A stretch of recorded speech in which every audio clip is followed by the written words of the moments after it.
Shabbat Shalom, and welcome to Charles's celebration of life service. Wow, everyone looks so colorful. Thank you.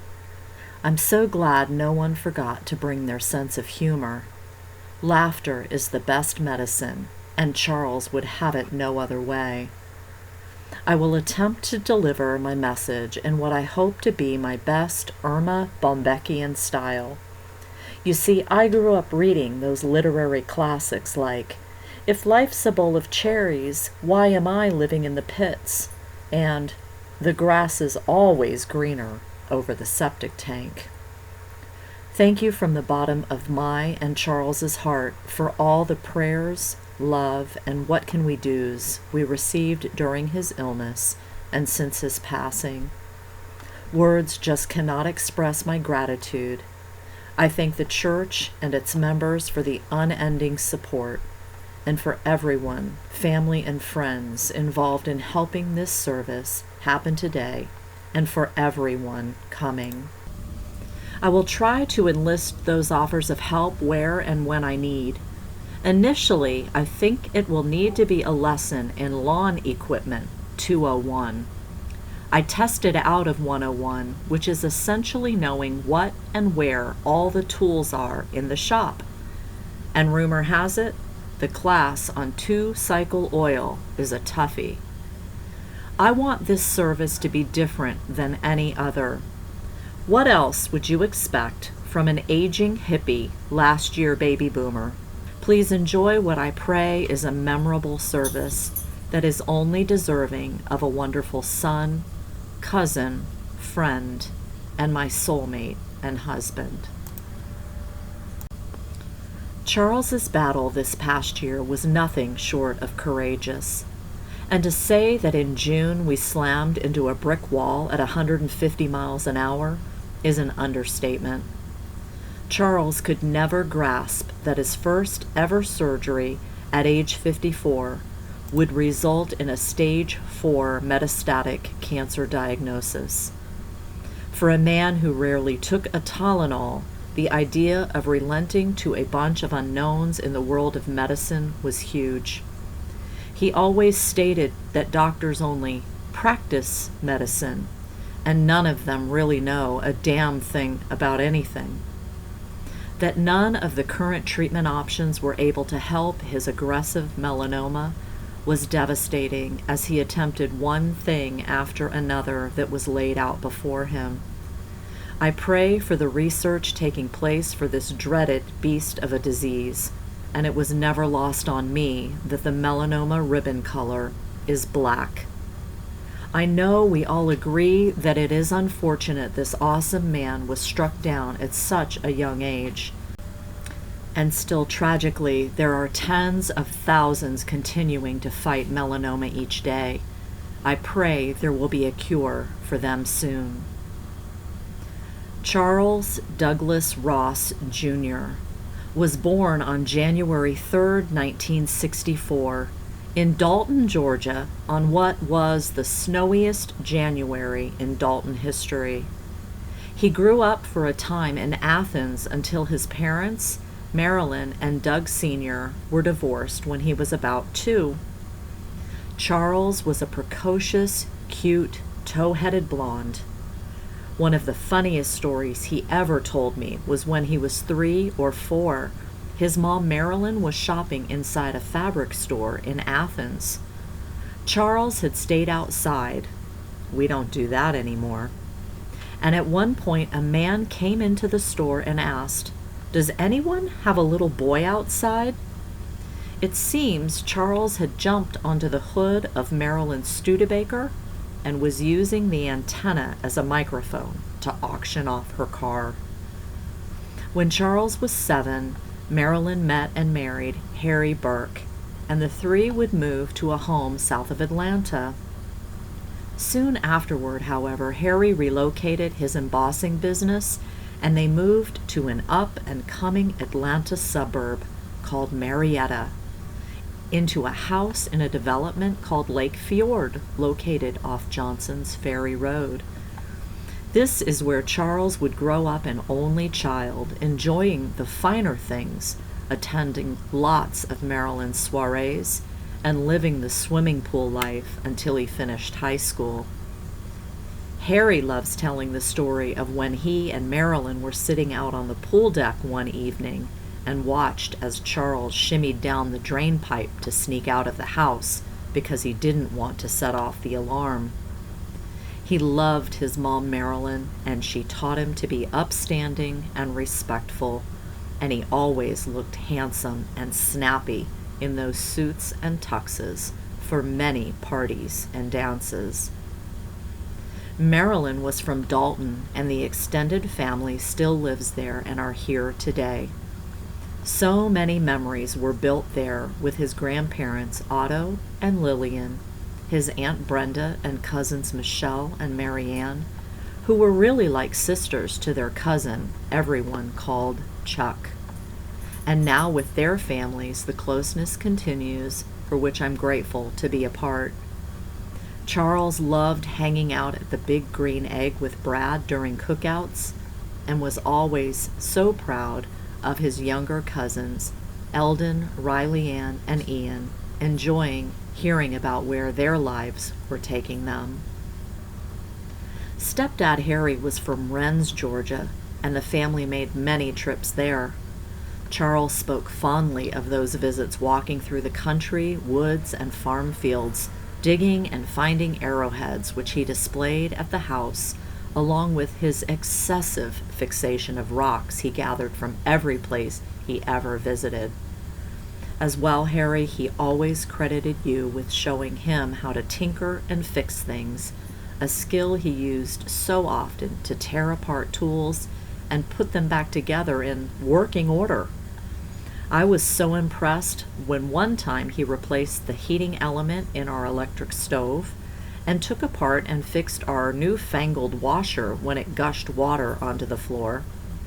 And one day, while I was working at home in New Mexico, unbeknownst to me, he spent the entire day in the garage replacing the rotten gas tank gasket and hose on Alice, the VW bus, and surprised me at the end of the day that it was all fixed by leading me out to the garage with my eyes closed and shouting, "Surprise! I didn't use any duct tape."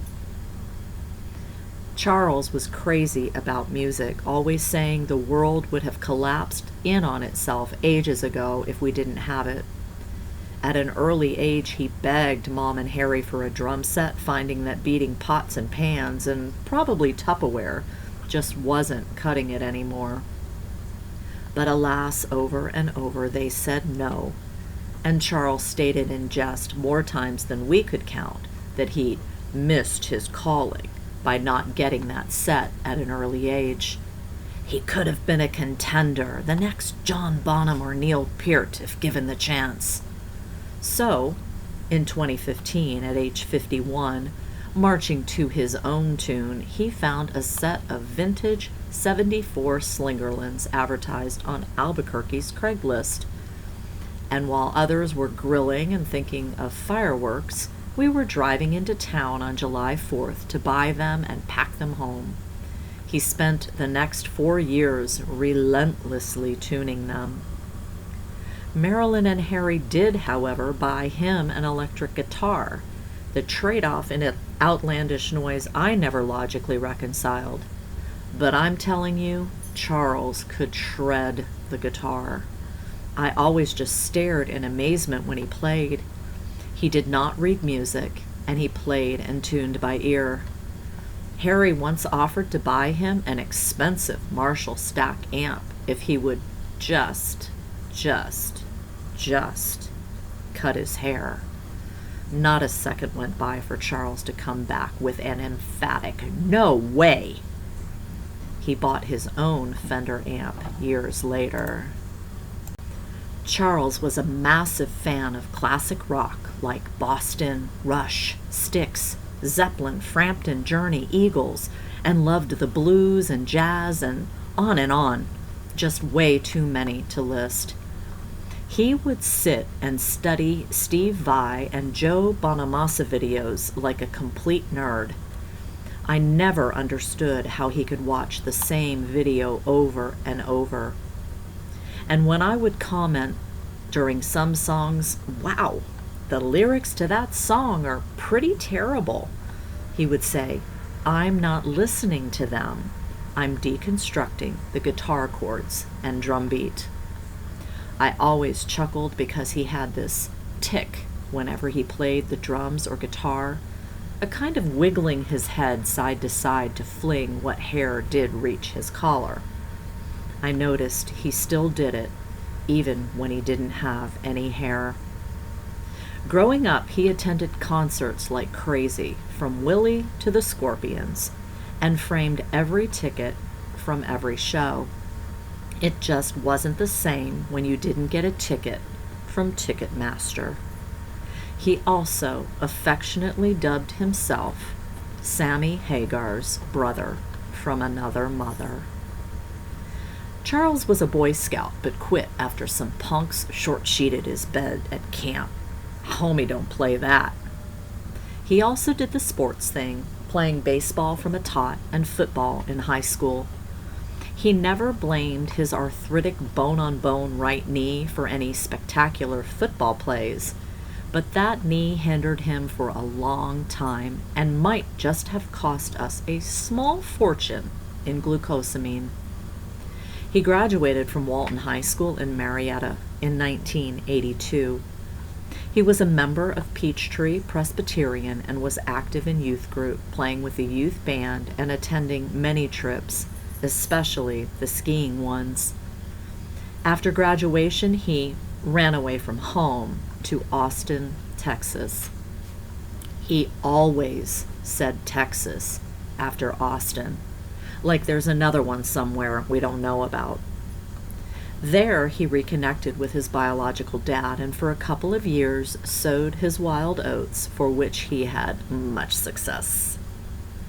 He even played guitar on 6th Street for a time in an 80s cover band, and it was still the 80s. He talked about Austin, yes, that one, his experiences, food, the music, and Lake Travis, and usually did so like it was yesterday and all the same restaurants were still open 35 years later. At one point, he even lived in his car by a lake on some guy's property, and I asked him, "How long?" And he said, I don't know, like a week? Well, heck, we've camped in Alice that long. He had a chance to go on the road and even cut a couple of demos with a group. But ultimately, in his words, he got cold feet and knew what was best for him. Time to go home to Atlanta. There was a part of him that never forgave himself for that, but he knew deep down he would have probably been dead years ago, living life on the rocky road. He talked often about his first real car, which was a barn find, a 1969 Camaro convertible. After he was done with it, it went to the auto shop at Walton High School, and they took it apart and put it back together like new. He loved displaying the model car version of the Camaro in his shop, but also listed among other cars like any 80s boy. He drove a hand-me-down wood-paneled station wagon and a Toyota sedan with flip-up lights like all the cool kids drove in the 80s. When we met, he was driving a 1996 Oldsmobile Cutlass. The dude was a classic. Charles did some traveling out of the country as a young man, mostly going to hot spots in the tropics like St. Martin, and several times with his parents to Mexico. I loved hearing them reminisce of those fun times together as a family. And he spoke often about his senior trip, where upon graduation he worked as a deckhand, swabbing the decks and cooking on a Bahamian catamaran for a week, and totally loved the sun, water, and waves. Charles was absolutely the most driven person as far as physical work I have ever known, especially the get down and dirty kind. He shied away from nothing. Throughout his adult years and when in Austin, He worked in grounds maintenance for Motorola and bussed tables at the Sheraton. He waited tables for various ethnic restaurants in Buckhead, sometimes working two jobs between partying between two jobs. He worked for NCR and Scientific Atlanta in electronics, for which he always thought he would retire, until Scientific laid him off. He worked as a printer, but tired quickly of breathing in ink dust and wasn't about to go near that guillotine thing that trimmed the edges of the paper as it rolled off the press. Yeah, at a promotion to that position, he quit on the spot. Guitar fingers. He was an assistant manager of a tool rental business in Marietta, a produce manager at Kroger for several years, worked in produce at Publix, and owned and operated his own painting, handyman, and landscaping businesses throughout the years. He loved home staging and even decorated the garage with our leftover artwork. And he loved interior painting. I only know two people that like painting that much, and he and Diane buddied up to paint some of the church one time. His last position was with landscape operations at Kiwi Key Properties in South Carolina, which he loved. He couldn't wait to get up and get to the shop and enjoy his coffee before the team got going. Right after he started, he took me by his office, which was the North Marina Trail. I mean, seriously. No fare for the view. He loved running into church friends while he worked and they walked, and he would tell me every evening, "I ran into so-and-so today."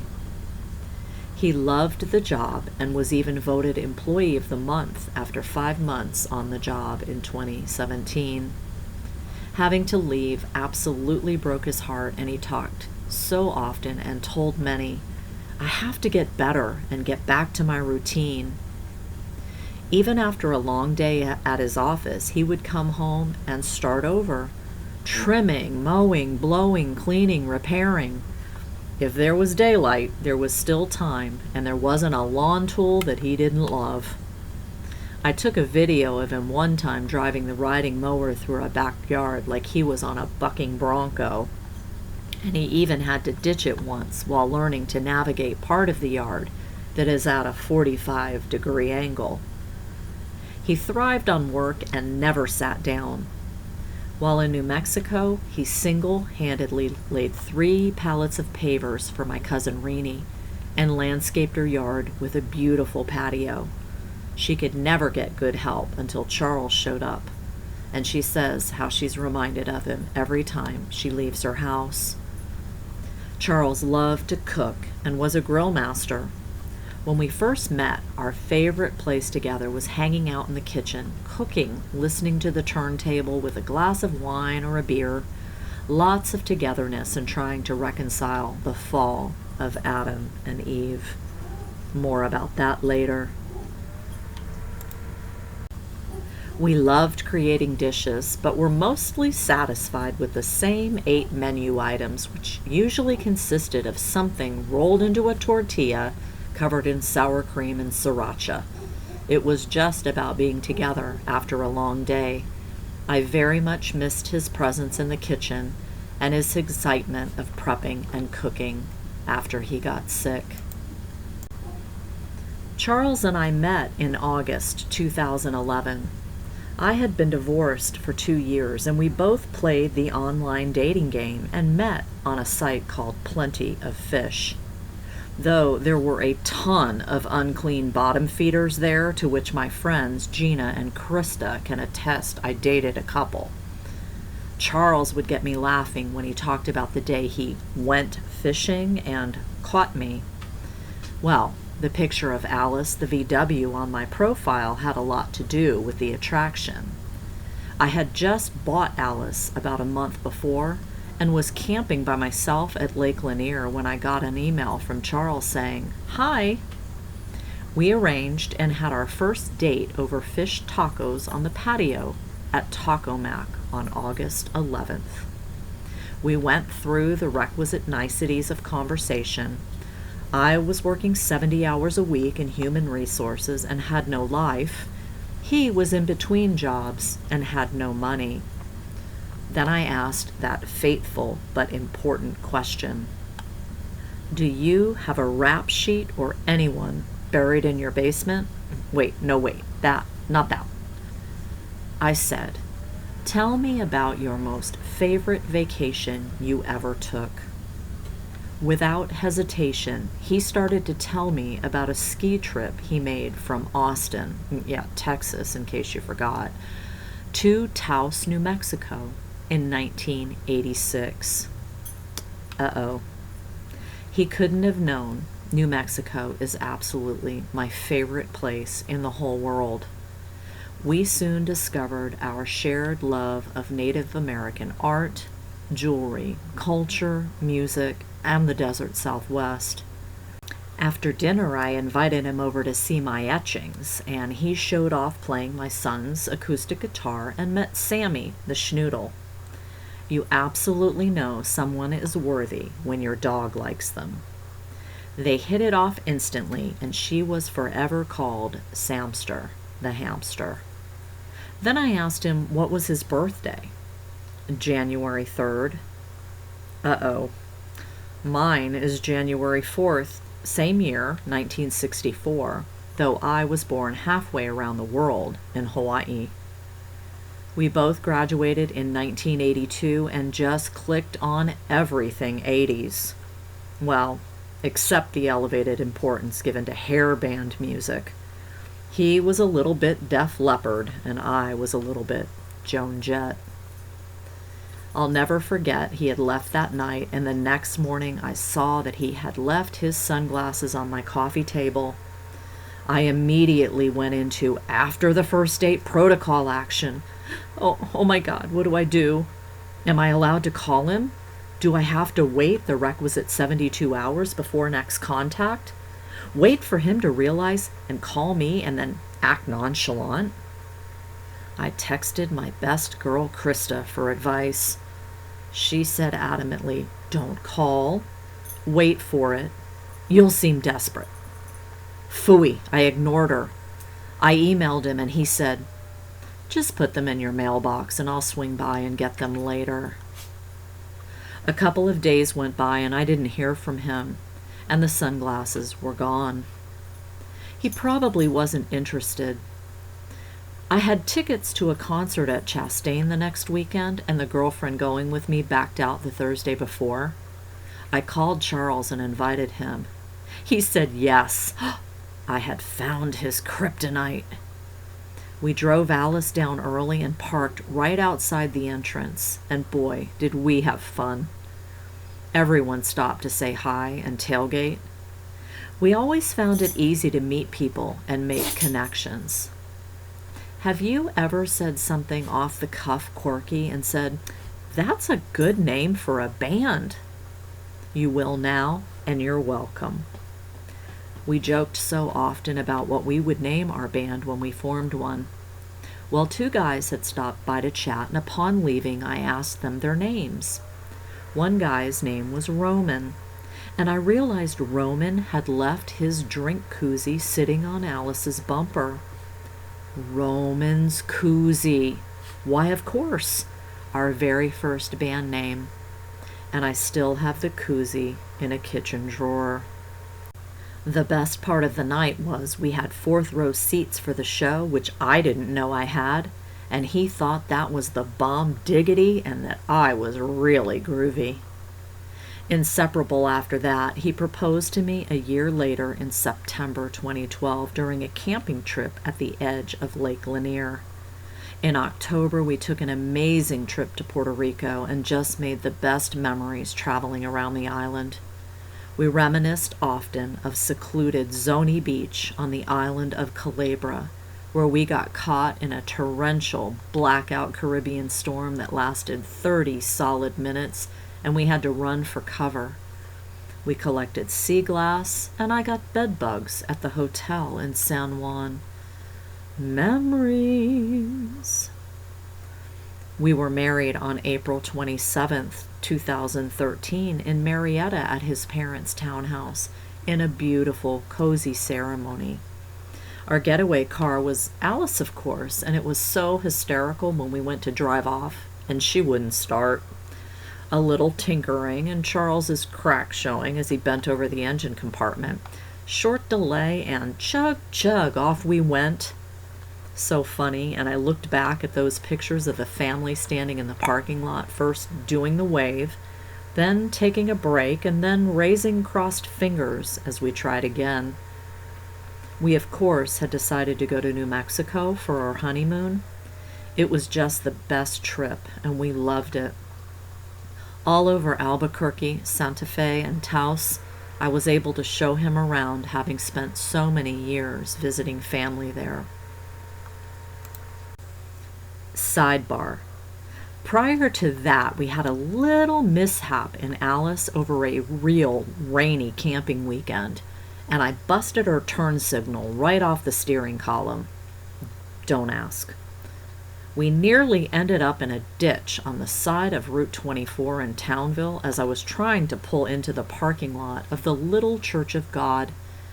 The minister was just coming out the front door, and I believe he thought Charles was kidnapping me. I was crying so hard, and he asked me if everything was okay. Yes, I blubbered loudly over the sound of the blaring and stuck VW horn. You know that sound. Anywho, driving through Las Vegas, New Mexico, we passed a junkyard, and I mused out loud, I wonder if there are any buses in there. Well, we stopped to ask, and there were 2. We spent the next 2 hours pulling out a steering column and junking a turn signal and 5 hubcaps. We would go past that junkyard several times more during trips and laugh. In June, I negotiated a work-from-home opportunity, and Charles and I immediately said, "See ya." He put his house on the market in Marietta. We traveled to house hunt, purchased, and moved to Edgewood, New Mexico, east of Albuquerque, by the end of September. No fooling around because we got goals. We loved it there and set up a cute, beautiful home with a fabulous view of the Sandias. Traveled around the state, camping in search of our favorite spots and that elusive earth element called water.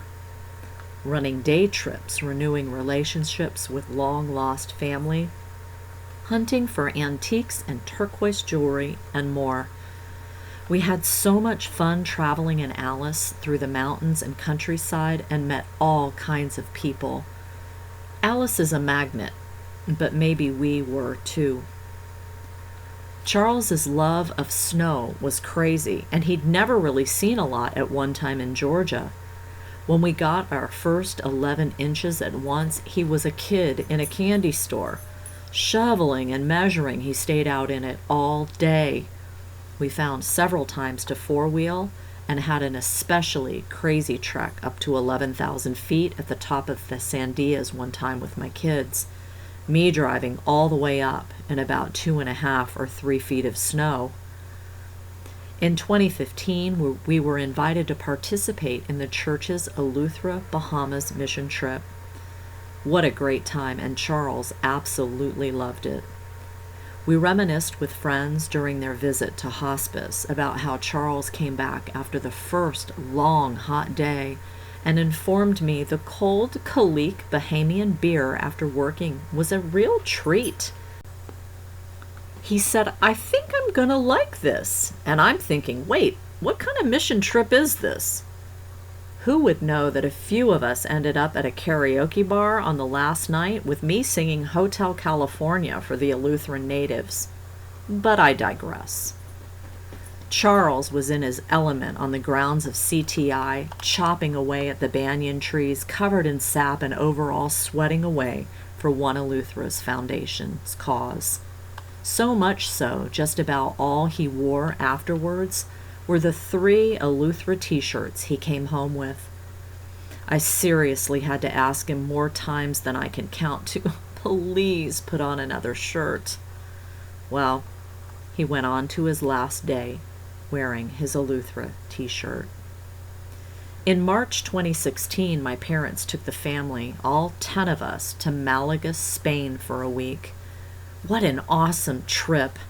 The accommodations, the weather, the music, the garbage strike. Just fabulous. We loved the foodie cooking tour, and Charles and I must have made about 20 pans of paella when we got home, trying to perfect just how to use $30 worth of saffron in one dish. But, hands down, the Segway tour was his favorite. Zipping along all those streets and trails. My son and I were watching videos back in March, cracking up, mostly at the unsafe and unusable angle of Laura D's helmet that was sitting straight up on her head as we crisscrossed each other in the park at the end. It was a great trip, and no family members were killed after too much togetherness. Wait for it. And then, in April 2016, Charles and I got what many would call a wild hair and decided we were tired of civilization and wanted to move off-grid. If you don't know what off-grid means, it means neither of your mother-in-laws can get down your driveway. It means no drive-by, I was just in the neighborhood. For us, it meant New Mexico Earthship with solar power, septic, wood-burning heat, and 600-foot well, 5 miles of dirt off the beaten path. We had been staring at and admiring these houses for 4 years, and after much midnight Zillowing, I found one west of Taos in the middle of nowhere, Carson, New Mexico, and we decided to go for it to the chagrin of our parents saying, "Huh? What mesa? Where?" We got a contract on our Edgewood home, went through the offer process in Carson all the way to inspection, and, well, it bombed. Just too much to deal with. I couldn't get financing, and without $25,000 of solar upgrades, I would only be able to Wi-Fi for about an hour a day and be relegated to cooking weenies over the wood fire at night. I pulled out of the deal with no house in Edgewood. We slammed our stuff into storage and headed east to South Carolina. You have never seen one man work so hard to put 2,000 square foot of stuff on a truck and into a 20 by 30 something storage unit, all by himself, in a matter of days. Well, we came back to South Carolina and Georgia with what we later affectionately referred to as our tail between our legs stage. We tried, and we failed. We cried and boo-hooed and carried on 2-year-old tantrums like only a mother could love. But that's what moms are for. We bounced back and forth between states for a few months, finally deciding on the South Carolina countryside. It took us about 4 months to find a house, and boom, road trip back to Albuquerque, 24-foot truck taking I-40 east like it was on autopilot, and Charles loaded and unloaded it all again. We coined our house near the Little River in Salem the Farmette, a sweet place, basically like a mullet, farmhouse on the outside, southwest on the inside. Right away, Charles got busy pruning, trimming, mowing, and blowing and tending to so many fruit this and trees that. We didn't know what we had, and nothing had been done for a couple of years. The property had a sweet barn out back, so naturally the first thought I had was, chickens! I had been dreaming about backyard chickens in New Mexico, but the HOA rules allowed for llamas but no chickens. So I put together a plan and started giving Charles jobs to do to get it cleaned up, painted, and prepped. And on February 22nd, 2017, the chicks arrived in the mail, and Charles exclaimed, "Can you believe we got all that cleanup done just in time?" The secret to project management is making sure no one knows you're project managing them. For our first year, we were in like Flynn with figs and blueberries. Not so much last year, as I think the cherry tree bore 6 cherries, which I ate as soon as I picked them. So I'm praying for a bumper crop of blueberries this year, which were Charles's favorite cereal topper because, you know, the antioxidants are great for your health. I forget the exact time when a sweet young girl at church named Bertie found out Charles played the drums and said to him, "You should play with us in the church band." I'm telling you, I think he wore a hole in the carpet going back and forth for days about how he wasn't good enough, had never played the drums in a band, and what to do. Oh, what to do. He finally bit the bullet and kicked off his flip-flops, proud to play barefoot for a time right here on this stage. Dream completed, he was constantly reminded by the group to just play by faith. Krista also reminded me how she, Charles, and I went to the Wild Wings in Marietta one night during our stay on the Georgia side to see an Eagles cover, and one of the band members mistook Charles for a famous drummer from LA. Lord have mercy, don't make the boy's head swell like that. As Krista said, he ate that up all night. In June of 2017, I got laid off from my job and spent some time on unemployment, and also had back surgery in October. Charles took care of me throughout the whole ordeal, watching me walk around in the middle of the night like Quasimodo trying to find some relief. Then, in late March 2018, I noticed this strange lump on Charles's right cheek and asked, "What the... dude?" "Oh, nothing," he said, "just this lump I've been watching." Again, Lord have mercy. GP, ENT, surgery, oncology. You can't make these rhymes up. The news on June 20th was devastating when he was flat out told by the oncologist, "Mr. Ross, I advise you to get your affairs in order." I wanted him to say something like, "Well, I'd like to, Doc, but maybe I should ask my wife first." Our hearts sank at the PET scan he showed us, and there was never an appropriate comeback for that. Later in July, we found out it was also on his brain. All this to say, Charles had been relentless for the 8 years I knew him, making sure to go to the doctor every 6 months and manage his risks for skin cancer. So all this was a hard pill to swallow. Cancer literally sucks the worldly life out of you. And it can also suck the spiritual out of you if you let it. But I will say Charles never wavered in his faith of our Creator. Quite the opposite. On August 12th, we boarded the SS Minnow and motored out to Cemetery Island in the middle of Lake Hartwell, and I'm just now getting the appropriateness of that. And 6 of us performed total immersion baptism together and reaffirmed our faith. What an awesome experience and a glorious day. So here's the point in the story where I go into my Jesus freak light mode. We can all ask God, why me? And Charles did ask me one day, where was his apostle? You know, the one to lay on hands and heal him like in the 1st century. And while the prayer warriors were many, and we laid on hands too, it was a question I told him was way above my pay grade, and I could not answer. But we both knew and discussed that as believers we are just passing through this earthly realm. So back to my earlier comment about Adam and Eve.